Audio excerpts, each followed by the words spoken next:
बिस्मिल्लाहिर्रहमानिर्रहीम। अस्सलाम वालेकुम एवरीवन। उम्मीद है अल्लाह पाक के फजलो करम के साथ आप सब खैरियत से होंगे। आज मैं आपके साथ बहुत ही अमेजिंग शादियों वाला बीफ स्टीम रोस्ट की रेसिपी शेयर करने जा रही हूँ, जो कि बनाना बहुत ही आसान है और बहुत ही मज़े का बनता है।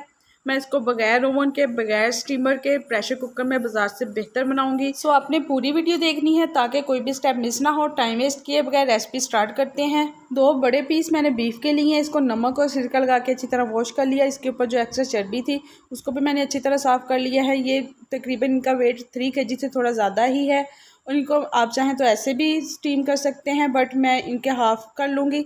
आप देख सकते हैं गोश्त के मैंने 4 पीसेस करवा लिए हैं और इनको डीप कट्स भी लगा लिए हैं। गोश्त की मैरिनेशन के लिए तिक्का मसाला 1.5 टेबल स्पून, आप किसी भी अच्छे ब्रांड का ले सकते हैं। कुटी हुई लाल मिर्च 1.5 टेबल स्पून, धनिया और ज़ीरा 2 टेबल स्पून, इसको भी मैंने दरदरा से कूट लिया है। नमक 1 टीस्पून, ये टेस्ट के मुताबिक। काली मिर्च का पाउडर 1 टीस्पून, मुझे क्योंकि थोड़ा स्पाइसी और चटपटा चाहिए है।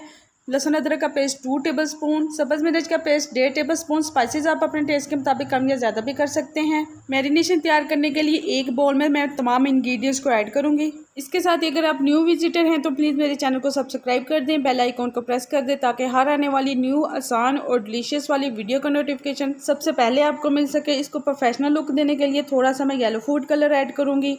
सोया सॉस 2 टीस्पून, सिरका 1 tablespoon, chilli sauce 2 tablespoon, Worcestershire sauce 1 tablespoon में इसमें ऐड करूँगी। स्पाइसेस आप अपने टेस्ट के मुताबिक कम या ज़्यादा भी कर सकते हैं। सॉसेज ऐड करने के बाद मैं इसकी थिक पेस्ट तैयार कर लूँगी। आपके घर में जो भी सॉसेज हैं आप वही इसमें ऐड कर सकते हैं। तैयार की हुई मैरिनेशन मैं गोश्त में ऐड करूँगी और इसको हाथ की मदद से अच्छी तरह मिक्स कर लूँगी। आपने डीप कट्स में हर जगह पे अच्छी तरह लगा के तो इसको मैरिनेशन होने के लिए खुले टाइम के लिए छोड़ देना है। आप चाहें तो इसको ओवरनाइट भी रख सकते हैं। मैं इसको 7 से 8 घंटे के लिए रखूँगी। गोश्त को मैरिनेट हुए 8 घंटे हो चुके हैं। बहुत ही ज़बरदस्त वाला गोश्त मैरिनेट हो चुका है। आप देख सकते हैं इसने पानी भी छोड़ दिया है। अब चलते हैं इसकी तैयारी की तरफ। मैं इसको प्रेशर कुकर में स्टीम करूँगी। इसके लिए मैंने स्टीमर जाली रख दी है। इसमें 1.5 गिलास पानी का ऐड कर दूँगी।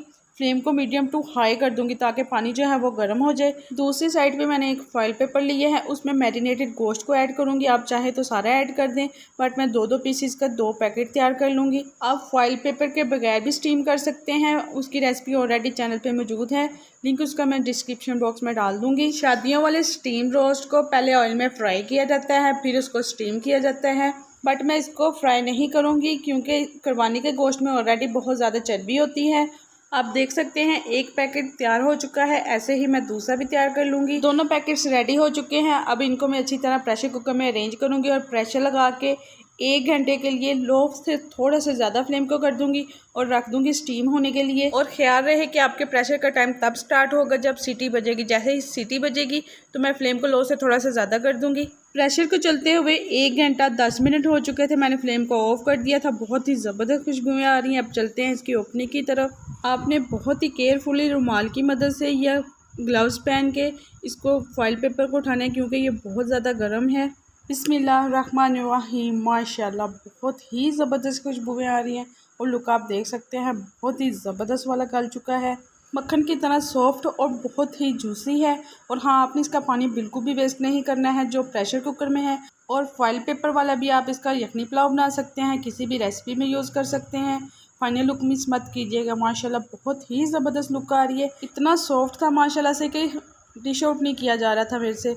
हड्डी सेपरेट हो गई थी और गोश्त सेपरेट हो गया था। फिर मैंने बहुत मुश्किल से इसको डिश आउट किया है। आई होप कि आपको बहुत ही आसान तरीके से तैयार की हुई शादियों वाले डिलीशियस चटपटे स्टीम रोस्ट की रेसिपी पसंद आई होगी। फ्रेंड्स और फैमिली में लाइक और शेयर करना मत भूलिएगा। मैं आपके फीडबैक का वेट करूँगी। और हाँ, आपने जाने से पहले रेड बटन को प्रेस करना मत भूलिएगा। मिलते हैं नेक्स्ट वीडियो में। थैंक्स फॉर वॉचिंग एंड अल्लाह हाफिज़।